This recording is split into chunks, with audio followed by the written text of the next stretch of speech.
告嘎姑。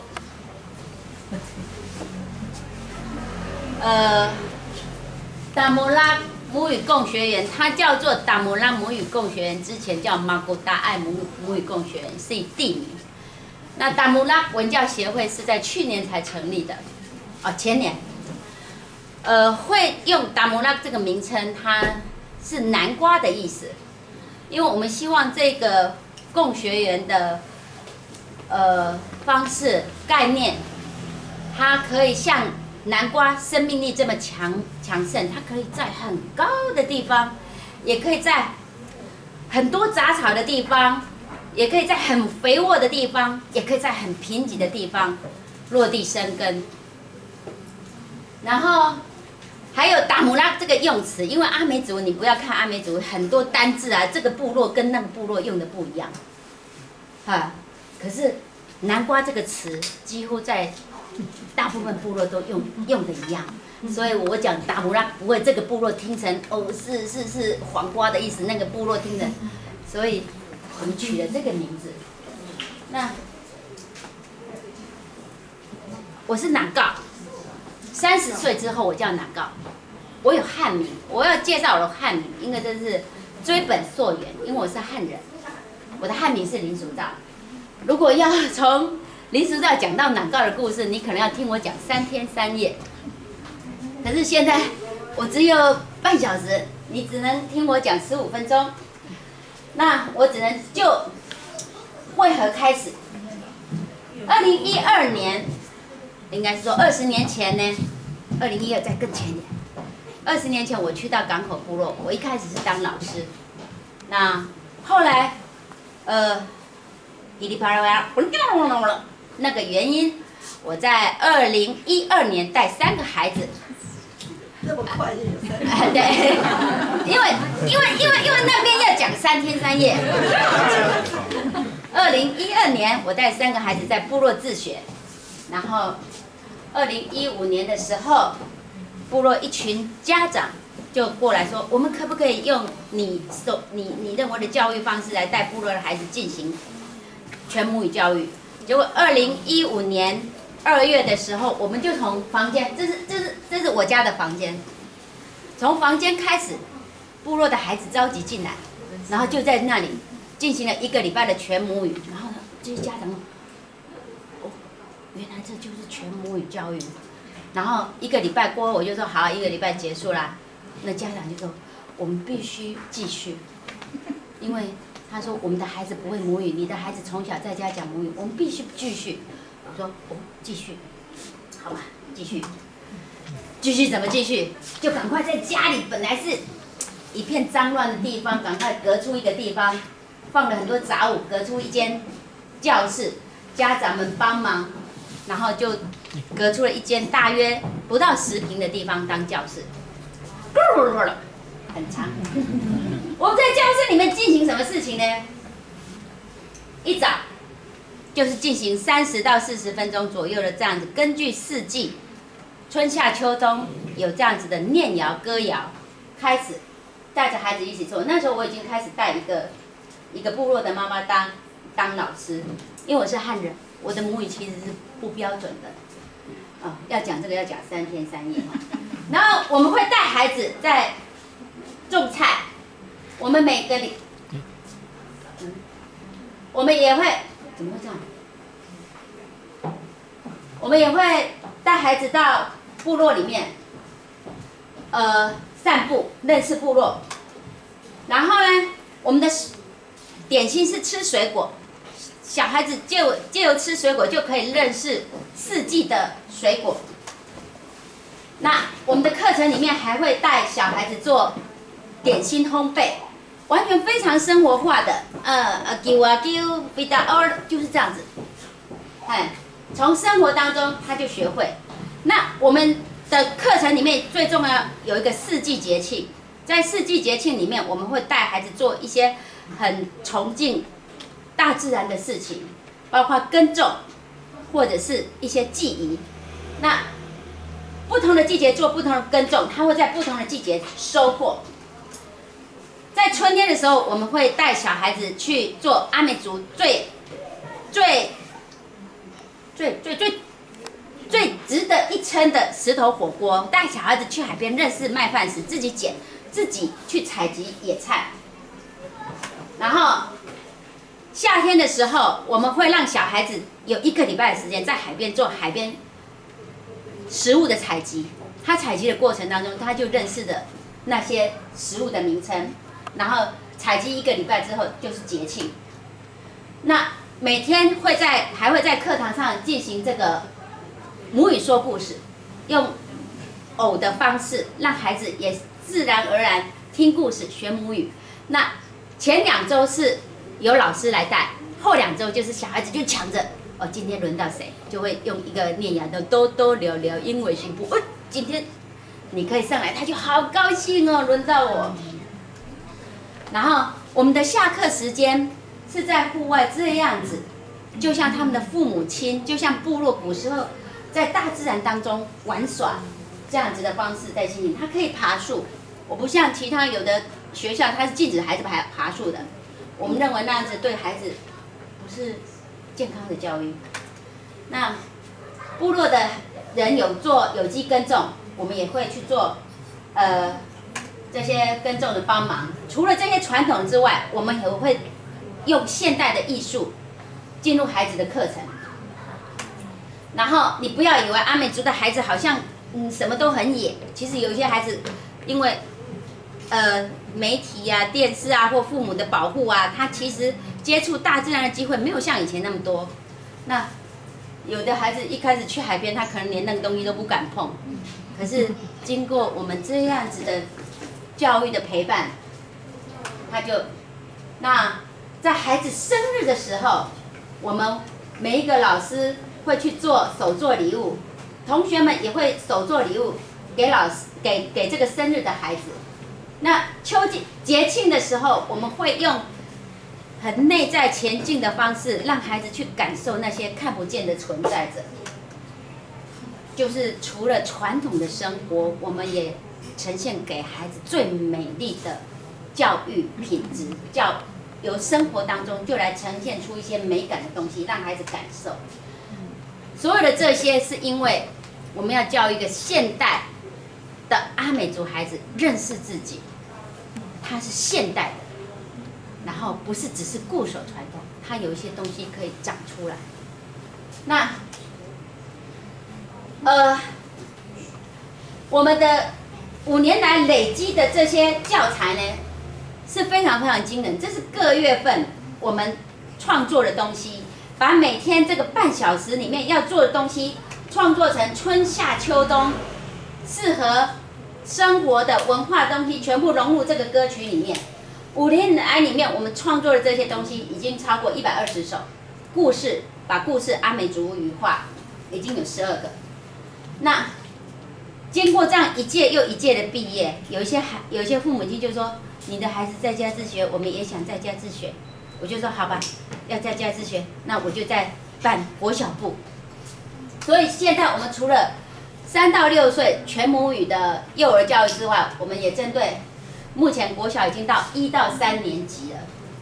那国小我们做些课程，不是幼儿园呐、做些什么事情呢？我们的国小的语言教育是以阿美语为主，1年级就教罗马拼音，我们就自己研究把这些抽象的字母如何具象化。比如说这个A， 我们是啊，在罗马拼音它拼啊的并啊，我就一样编了一个课文，有这个啊的并啊，你今天已经学到一个啊的并啊，因为啊的并长得像啊。这个金木木来乌那儿乌，结合这个字母，把叶子把，就这样子，我们自己发展出自己的课文，身体的动作，然后让孩子几乎学一次就记得那个字母。那还有数学课，国小一定要进行数学课。那在进行课程的同时，旁边有看到那个年轻的老师，我同时必须培训老师。因为年级一直有新进，那这样子的东西必须1对1师徒制的方式去跟进。然后除了这些之外，我们也让孩子接触汉字教学以及英文教学。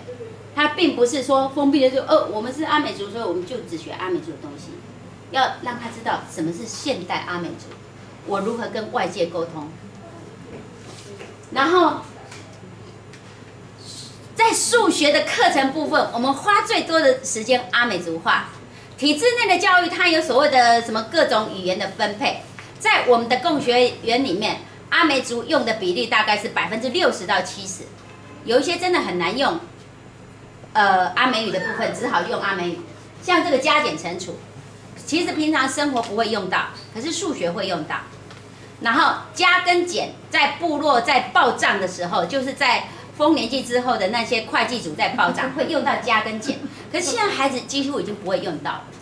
所以我们在教数学的时候，就会告诉他说，东阿任加就是这样，减鲁阿任哈，就把这些东西用到数学当中。那阿美族没有乘也没有除，我们就自己讨论研究这个叠的概念可能有点像乘这个叠上去就用把乘的概念除呢，我们就有部落有公平的分，吉拉巴拉任，就是我要公平的分，因为分猪肉每个部位每个人一定要分到腿肉、头肉还是内脏，我们就老师们讨论如何尝试让数学也可以阿美语化。然后成圈除了这些知识性上的东西，成圈要有大量的生活的东西。我们把春夏秋冬有关部落的生活写成，比如说就做秀姑峦溪里面的生物，还有有关毛氏的，这是阿美族特有的植物，或者是夏天的海菜，还有关酿酒的事物，我们就编成四季的生活及文化念谣。才3年的时间，我们必须就要创作36个有关四季的生活念谣，因为要使用非常大量，所以有关酿酒的、打猎的，还有植物的什么，全部都要弄进去。那这5年来，其实从我们共学园毕业的孩子是15个，他们在这里呢，常常进来是不会听不会说的，就跟你们一样。那毕业的时候，他们都已经能够听跟说了。目前幼儿园有7个，小学有6个，国中有3个，高中有1个。那其中有3个是我的孩子。那高中的他去年9月的时候，在做了一个专题报告，叫《90之路》我把他在宜兰慈溪那边做报告，我把它录下来。那在网络上发布，你可以在网络上打这个名称，已经非常非常多人看。他自己去探讨阿美族跟酒的文化之间的关系。5年下来，你说我会不会累？找钱会不会累？创作这些东西会不会累？没有学生进来的时候会不会累？我常常很累，我常常心里很累，我就觉得我为什么这样子？然后我常常觉得说，我就把我3个孩子带好，我何必呢？可是，其实回过头来看到，只有我看到那些不会说的、不会听的孩子，那些孩子进来就是告诉我，你们在说什么？我听不懂哎。我们就会用国语跟他沟通然后1个月之后他慢慢的说，囡仔，米西嘎咕，我尿尿或者什么，他开始简单的，然后慢慢2个月之后。他可以甚至说，起来，他就会开始这样子用这种东西开始对话。他说，在第1集啦，起来你巴鲁嘎咕，就开始这样告状。就2个月之后开始有这样的孩子，我觉得是这些孩子会说母语的力量支持的，要不然我不做，这些孩子就永远不会说。对，那。现在我就请，高3的孩子，也是我的孩子，他来分享他从国小5年级开始之后，跟这个共学园成长的一些经验。那等一下我再做一些其他的。爱好家多么感谢大家好，我是阿多么。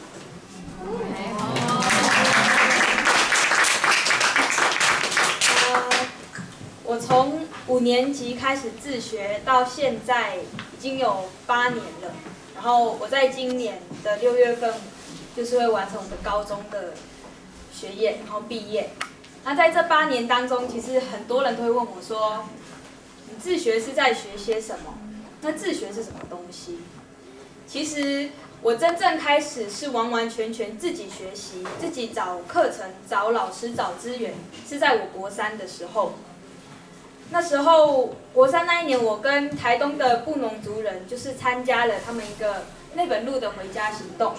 那参与这个内本路回家行动，它其实让我开始对部落的文化、部落的历史、阿美族的传统的文化有了兴趣，然后有那个心想要去多认识、多了解。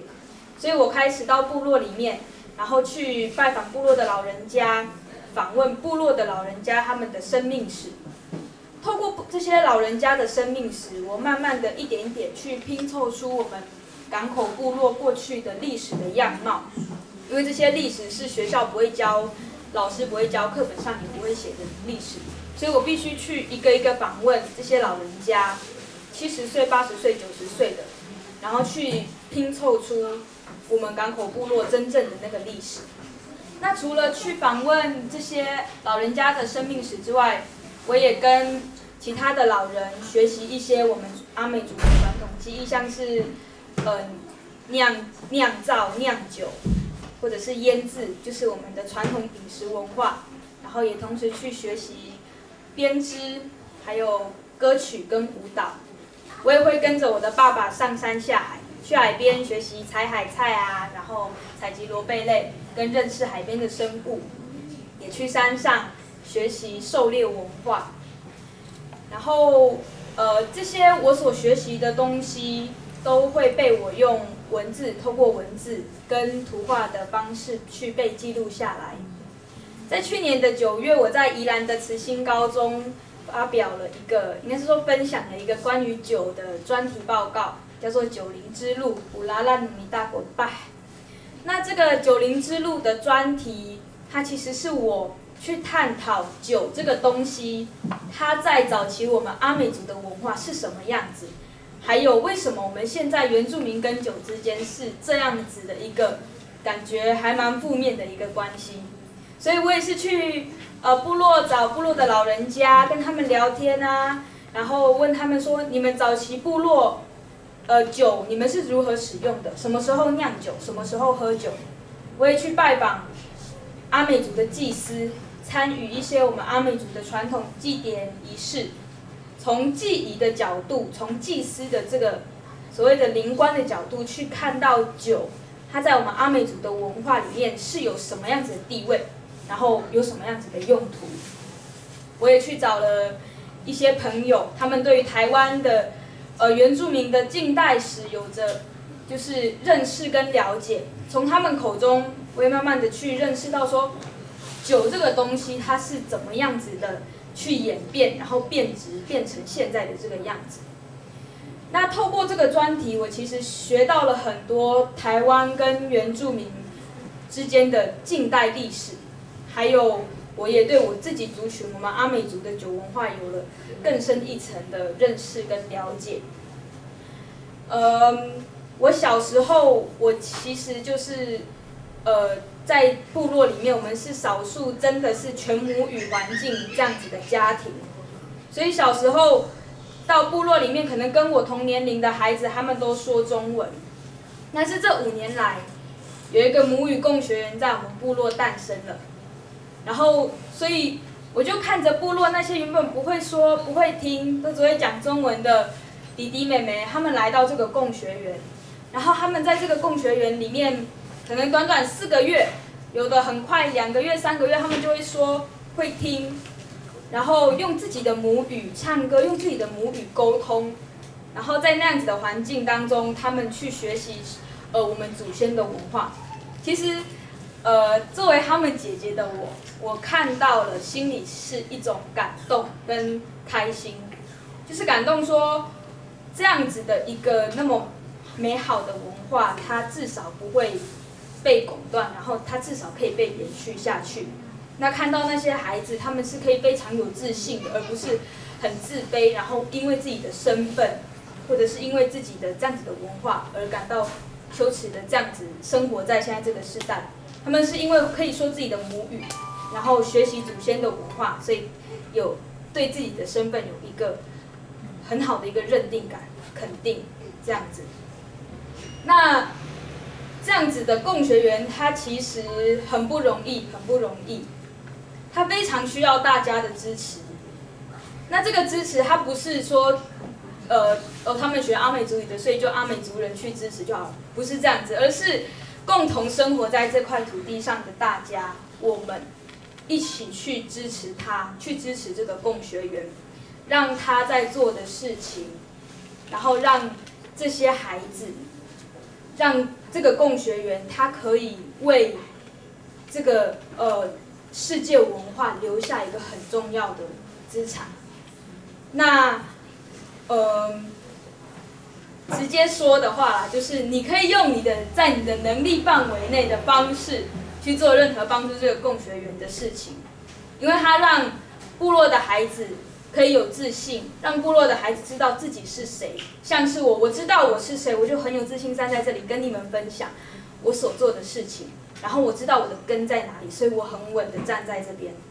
所以我希望大家可以用你们的能力范围以内的方式去支持这个共学园，然后让部落的孩子可能之后还可以扩大到其他族群，不止阿美族，去做同样的事情。谢谢大家，阿赖。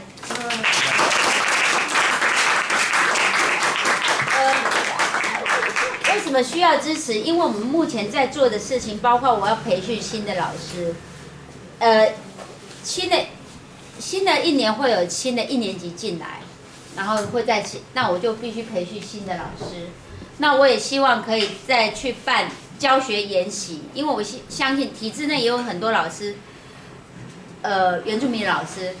他们应该是苦无方法，或者是想找一种，所以我觉得我们已经累积5年了，有那种资格跟经验去办教学研习。那再来一个就是说，我还要必须继续的开发适合各个不同阶段孩子的课程，然后以及经验推广，所有的这些事情需要我们内部的人力跟外部的资源。所以我们今天是5年来第一次这么久出来跟大家讲我们的成果。那边所展示的就是说1到高中他们自己学习之后所写下来的一些工作记录，还有他们跟部落的老人学习的一些手工编织，都在那里呈现。那如果你手上的那一张，如果你觉得我们做的事情是值得支持的，我原本的是有想法说，如果一个人1个月500，我500个人1个月25万就可以支持一个这样子的学校。那如果你是一个觉得还过得不错的企业家，或者是老板娘，对不对？那你觉得你1年可以出个10万，那我10个人就可以有100万，20个人其实就可以200万。我们只支出人事，其他所有的东西都是我们自己。比如说我们家长自己带菜，我们也是有自己自立自强。那读共学园的1年级的家长，他们每个月是要付出1000多块钱，那1年就是付出1万多块钱。那对部落家庭来说是很不容易的事情。那今天站在这里直接跟各位讲我们的需求，如果你觉得你能力范围可以的话，后面都有汇款方式。我不会直接叫你说现在就要多少钱给收据，那个我们好像也做不来。所以你觉得你能力范围许可的话，就是那个单子后面有所有的捐款方式。那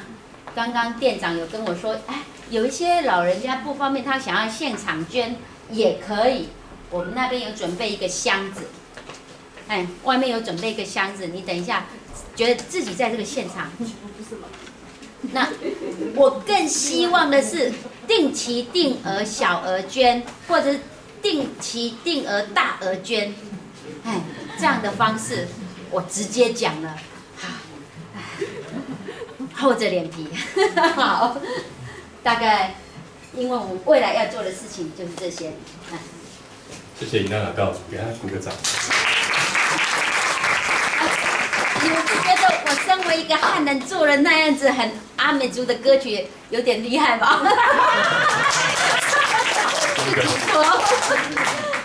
真的感谢大家，那希望大家给我们支持哈。那接下来呢，我们还想请大家欣赏一些歌谣。